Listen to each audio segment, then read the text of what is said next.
అందరికీ జై భీమ్. నేను మీ మద్దా నరేష్.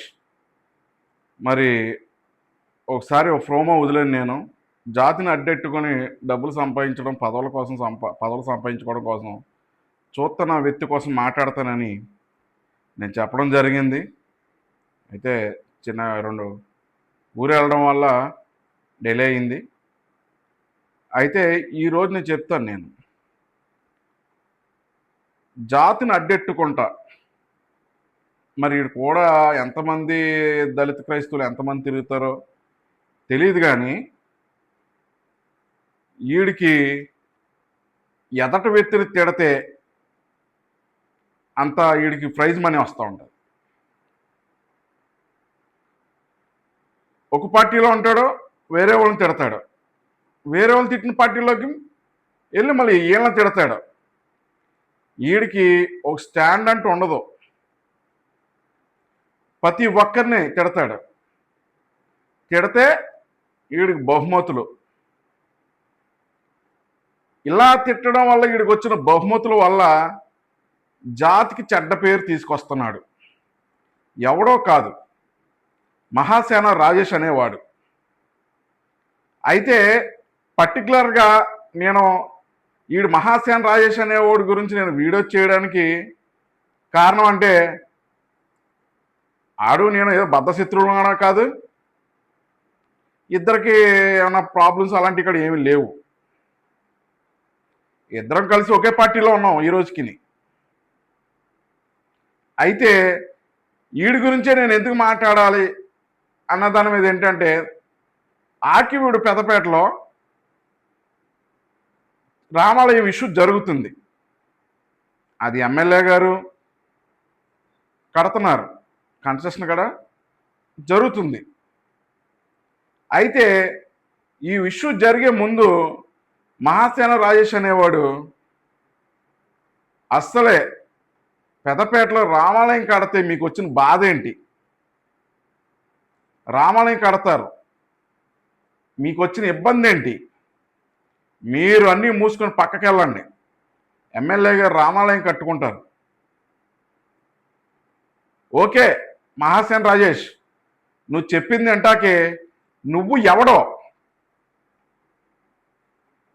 మహానుభావుడు డాక్టర్ బిఆర్ అంబేద్కర్ గారు ఆయన పోతో మహాసేన రాజేష్ నువ్వు దళిత క్రైస్తవుల్ని చూసుకుంటా ఉండని నీకేమైనా అప్పచెప్పి వెళ్ళిపోయాడా? ఏం మాట్లాడుతున్నావు నువ్వు చెప్తే మేము వినాలా?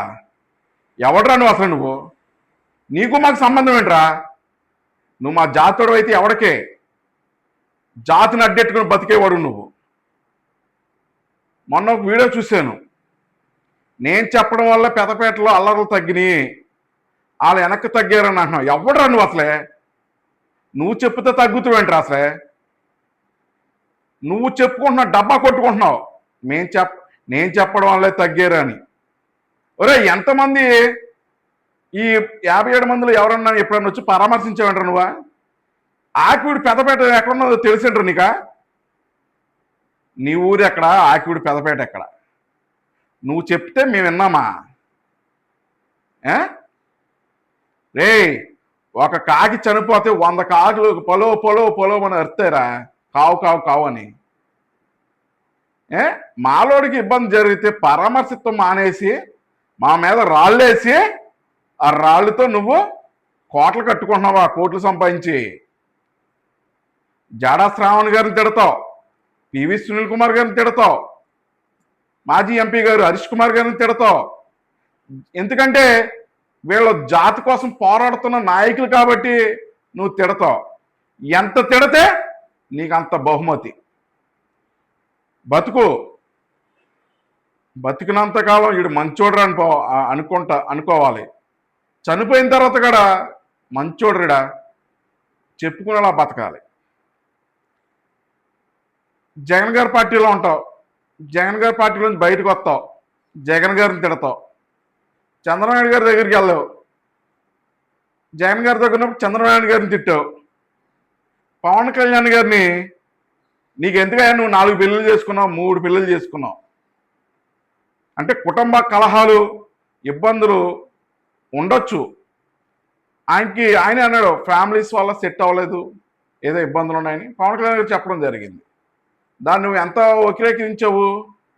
4 పెళ్ళిళ్ళు చేసుకున్నావు, 3 పిల్లలు ఉన్నారు, వాళ్ళున్నారు, వీళ్ళున్నారని నువ్వు ఎంతమందిని తిట్టావు? నువ్వు ఎవరినైతే తిడతావో వాళ్ళ చెంతనే చేరతావు. చేరిన తర్వాత నిన్ను ఎలా చూస్తారంటే, నువ్వు అంటున్నావు కదా కుక్క, గజ్జి కుక్క అంతే అంటున్నావు, నిన్ను సేమ్ అలాగే చూస్తారు. కుక్కలో 2 రకాలు ఉంటాయి, జాతి కుక్క, స్ట్రీట్ కుక్క. నువ్వు అదే అనుకుంటున్నాను నేను. ఎందుకంటే జాతి కుక్క కనుక టైం టు టైం ఏమేం కావాలో అన్నీ వండి పెడతా ఉంటారు. ఈది కుక్క అనుకో ఎవడు ముద్దెడతాడా, ఎవడు గుమ్మం కాడికి వెళ్తే ఎవడు ముద్దేస్తాడా అని చూస్తూ ఉంటుంది ఈది కుక్క. సేమ్ అలాగే ఉన్నావు నువ్వు పరిస్థితి. ఎందుకు మాట్లాడతావో తెలీదు. మాట్లాడడం వల్ల లోకువ చులకన. ఎప్పుడైనా నువ్వు మాట్లాడింది ఫేస్బుక్లో కానీ, ఇన్స్టాగ్రామ్లో కానీ, యూట్యూబ్లో కానీ పెట్టిన తర్వాత ఒకసారి కామెంట్లు చదువుతూ నేర్చుకో. నిన్ను వాళ్ళు పొగుడుతున్నారా, తిడుతున్నారా తెలుసుకుంటే ఎదటి వీటిని తిట్టాలో పొగడాలో నీకు తెలుస్తుంది. పర్టికులర్గా నీ మీద ఈడే చేయడానికి కారణం అదే. మా పేటకి నీకు సంబంధం ఏంటి? మేము 57 మంది జైలుకి వెళ్ళినప్పుడు మమ్మల్ని ఏమైనా వచ్చి పరామర్శించావా? నీకు చిన్న ఉదాహరణ చెప్తాను చూడు. మా మేనల్డ్ కువైట్లో ఉన్నాడు. ఆ మనీ ట్రాన్సాక్షన్ అంతా నాకే పంపుతూ ఉంటాడు, నా దగ్గర ఉంచుతాను డబ్బులు, మా అక్క వాళ్ళ కొడుకు. ఓసారి నాకు కువైట్ నుంచి చేశాడు, మాయా ఇలాగా రాజేష్ మహాసేన అన్న అతను ఇలా కువైట్లో ఉన్న వాళ్ళని ఇలా డబ్బుల గురించి జాతి గురించి పోరాడుతున్నానని అడుగుతున్నాడు, ఇమ్మంటావు మాయా అన్నాడు. నేను ఒకటే మాట అన్నా, తప్పేమున్నది? జాతి కోసం పోరాడేవాడిని మనం ఎంకరేజ్ చేయాలి, ఆర్థికంగా కూడా మనం ఆదుకోవాలని చెప్తే నా మేనల్డ్ నీకు డబ్బులు పంపడం కూడా జరిగింది. అంటే నువ్వు ఎప్పటి నుంచి అడుక్కుంటున్నావో అందరికీ తెలుసు. మాట్లాడామంటే మంచి మాట, నోరు మంచిదైతే ఊరు మంచిదవుతుంది అన్నారు. నీకు ఎమ్మెల్యే టికెట్ ఇచ్చి ఎందుకు క్యాన్సిల్ అయింది? అన్ని న్యూస్ ఛానల్లో రాజేష్కి ఎమ్మెల్యే టికెట్ పలానా నియోజకవర్గాన్ని అనౌన్స్మెంట్ చేశారు కూటమి ప్రభుత్వంలో.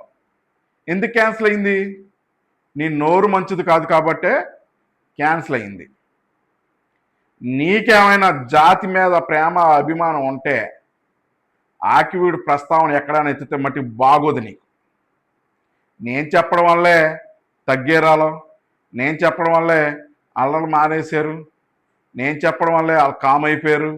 సామరస్యంగా మాట్లాడి ఇచ్చేసిన తర్వాత ఆకివీడులో దళితులు ఎవరు రెచ్చిపోలేదు ఆ రోజు నుంచి. మీరు గ్రహించండి. రాజేష్ గారు చెప్పడం వల్ల గొడవ చల్లారిపోయింది అనుకున్నాను. ఆ పోస్కోల్ మాటలు మట్టి మాట్లాడకు. నీకంటే జాతిలో మంచి సేవ చేసే వాళ్ళు చాలామంది ఉన్నారు. నీలాగా అడ్డెట్టుకుని బతికేవాడైతే ఎవడో లేడు, నేను చూస్తుండే కాబట్టి. వీడియోలు వస్తున్నాయి, చాలా వస్తున్నాయి. రాజేష్, నీకు ఒకటే చెప్తున్నా, దళితుల్లో మంచి మంచి చదువుకొని ఉన్నత స్థానాలకు వెళ్ళిన వాళ్ళు చాలామంది ఉన్నారు. వారిలో జాతి కోసం వారి వంతు వర్క్ చేస్తున్నారు.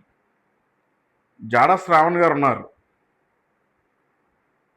ఆయన జడ్జి చేశారు, మానేసి మళ్ళీ అడ్వకేట్గా ప్రాక్టీస్ చేస్తున్నారు. ఆయన ఆకివీడు పెద్దపేట కోసం హైకోర్టులో ప్లస్ సుప్రీంకోర్టులో కూడా పోరాడుతున్న వ్యక్తి. తర్వాత ఐఏఎస్ ఐపీఎస్ విజయ్ గారు కానీ, సునీల్ గారు కానీ, మరి మాజీ ఎంపీ గారు హరీష్ కుమార్ గారు కానీ మంచి మంచి చదువుకుని ఉన్నత స్థానాలు ఉన్నారు. ఎంపీ గారు మరి హరీష్ కుమార్ గారు కూడా. వీళ్ళని దూషిస్తావు, కుక్క అంటావు, అదంటావు. అరే నిన్ను కుక్క యారా అంటకి క్షణం పట్టదురా ఒరే సునీల్ అంటున్నా.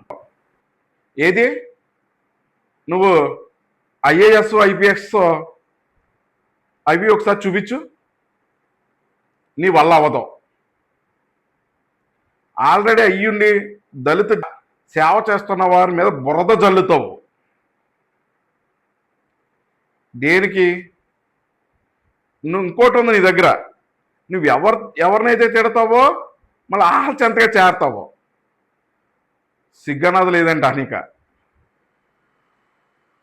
నువ్వు ఎవరిని తిట్టుకుంటావో, నువ్వు ఎవరిని ఏమనుకుంటావో అనుకో, పెదపేట గురించి మాట్లాడే అర్హత నీకు లేదు. ఖబర్దార్ చెప్తున్నా. ఒకటి గుర్తెట్టుకో, ఆంధ్ర రాష్ట్రంలో 29 మంది ఎమ్మెల్యేలు, 4 ఎంపీలు, ఎస్సీ క్యాండిడేట్లు అందరూ. వాళ్ళే ఆక్విడ్ పెద్దపేటలో ఏం జరుగుతుంది, దళితులకి ఎంత ఇబ్బంది జరుగుతుంది అన్నది ఎవరు మాట్లాడాల. నువ్వెందుకు మాట్లాడుతున్నావురా? నీకు సంబంధం ఏంటి? రామాలయం కడుతున్నారు ఎమ్మెల్యే గారు, శంకుస్థాపన గ్రాండ్గా చేశారు ఆక్విడ్ పెద్దపేటలో రామాలయం.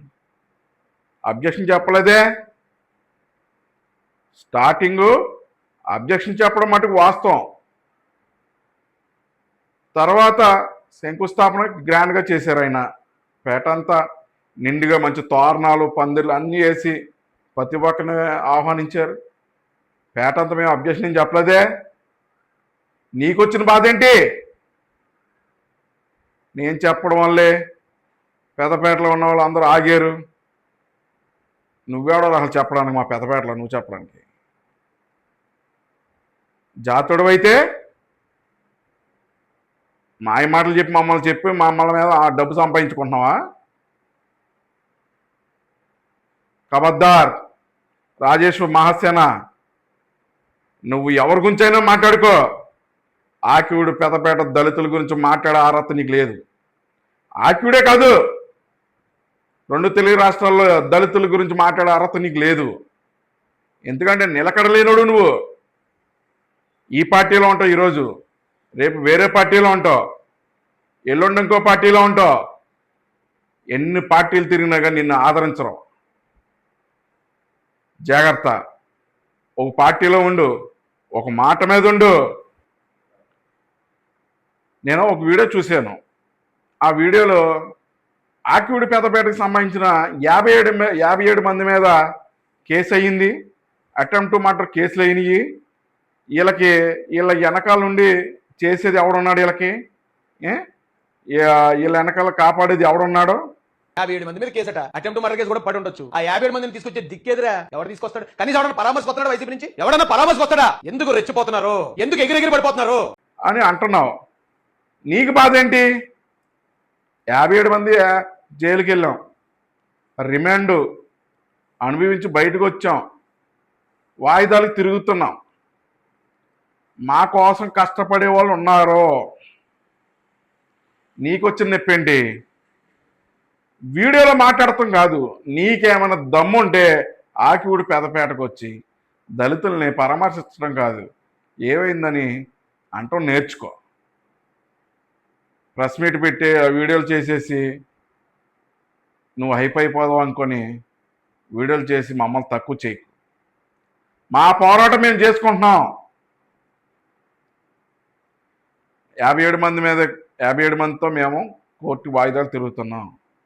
మాకు లేని బాధ నీకెందుకు వచ్చేస్తుందిరా నిప్పా? రాజేష్, గుర్తెట్టుకో, జాతి కోసం నీ వాళ్ళ కోసం పోరాడు. మొత్తం అందరు నిన్ను నెత్తిమే పెట్టుకొని చూస్తారు. నువ్వు ఎప్పుడైతే జాతిని చులకన చేస్తున్నావో నువ్వు చులకన అవుతున్నావు. నువ్వు ఏ పార్టీలో తిరిగినా జాతిని చులకన చేస్తున్నావు.